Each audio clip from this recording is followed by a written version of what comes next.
The narrow line between life and death, myth and miracle, bad and worst.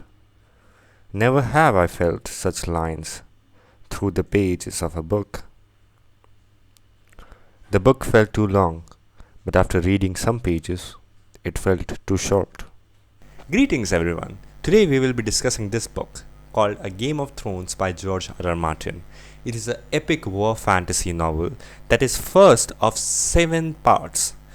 It contains 694 pages and approximately has 298,000 words. The flow or the pattern of this book review will be as follows. First, I will describe a brief summary of the book, then moving on to the setting of the book. Then I will also tell you about the character dialogue and how the narration really fits, as well as what the aim and about the author or behind this book. Then we will describe what my own analysis of this book is. What does it actually achieve in my mind? And at the end, I'll tell you a bit about science in fiction. That's the science in fiction and about the author are 2 new parts that I added to this book review. So let me know, how do you feel about it? First, a summary of this book. The world just experienced 2 key phenomena. First is that they experience a very long summer, a summer of 10 years, and they experience a successful rebellion against a tyrannical king. A house of Starks.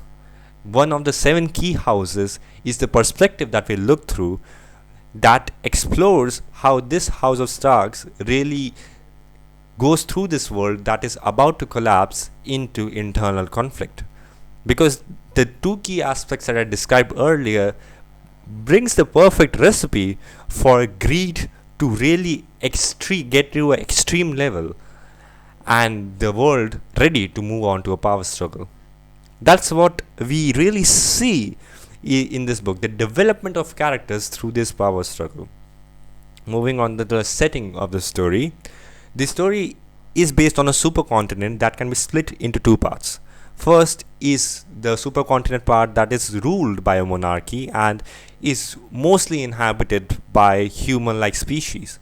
And second part, you can say, is a bit more otherworldly, where it's ruled by barbarians.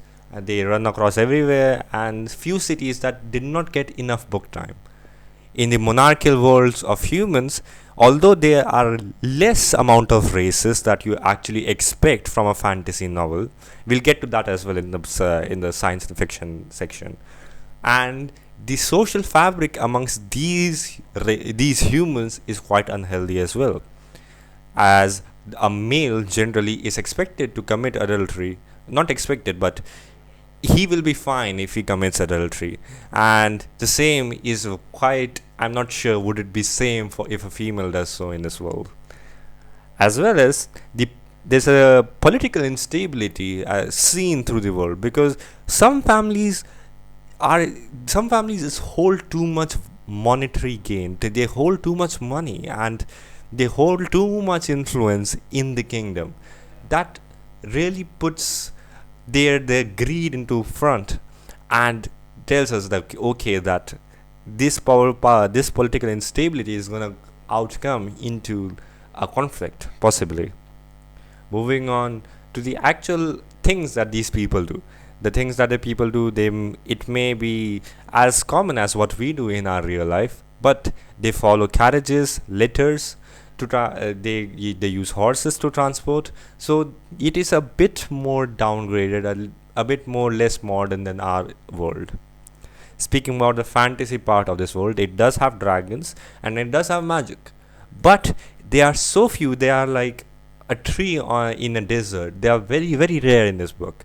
So that's what actually makes them that's what actually makes them so magical, because they are kind of miraculous. They just appear in the most unexpected manner and in such a rarity that is actually magical. Moving on to the character dialogue.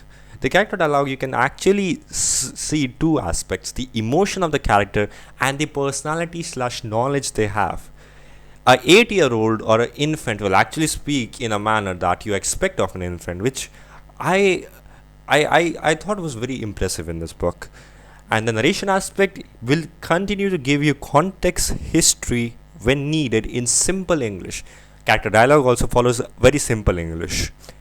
Given give or take few words that are just the fantastical parts or some fantastical terms that is used in the book. Moving on to the aim and the author. The aim of the book is really to give you, as the author himself describes, a very large influence and experience about this other world that no one has ever seen before. It wants you to have a strong impression on you in terms of emotions and connectivity through with the characters. As well as the author describes himself as a gardener who builds story and sees what will happen up ahead without really being an architect. He is gardening. He just say it is kind of like your improv level is 100% or something like that, but it is extremely natural, does not feel artificial at any moment. The characters feel natural. What they do is quite natural as well. Moving on to my own analysis of this book. The book, as far as I understand, has portrayed good versus bad in a very different manner. In all the interactions of good versus bad, what we also in society consider good versus bad has always led to the victory of bad over good, which is quite interesting. But what would this actually do to the society? Is that the reason why the social fabric is so unhealthy in the society?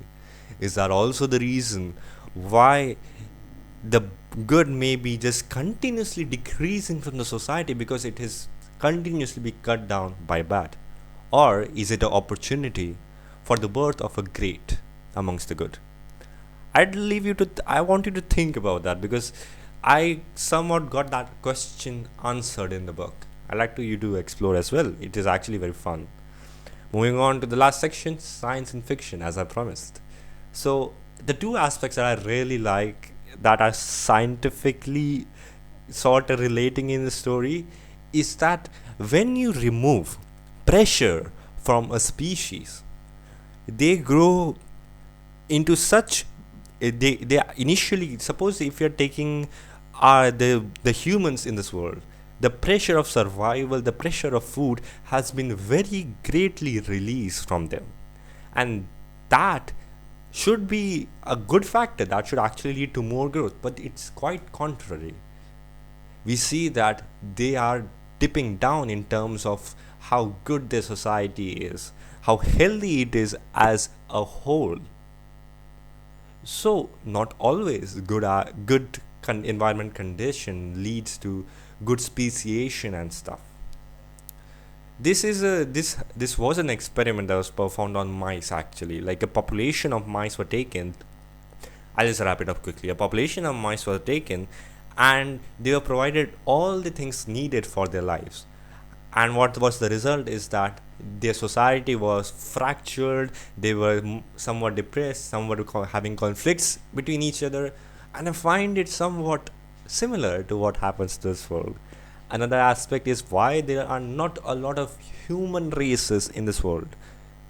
Something that we describe in biology is called speciation. The process of forming a species is generally due to a geological barrier that comes between existing population of species. Imagine that you have a chicken. You have a population of chicken living in the world, living in, say, a forest chicken. Great. So suppose that due to a natural calamity or suppose an earthquake, generally what happens is that suppose a drought happens, then the population of these chickens suppose are separated into two, and they do not cross over. They remain separated and isolated, and that leads an opportunity for them to develop into two different species.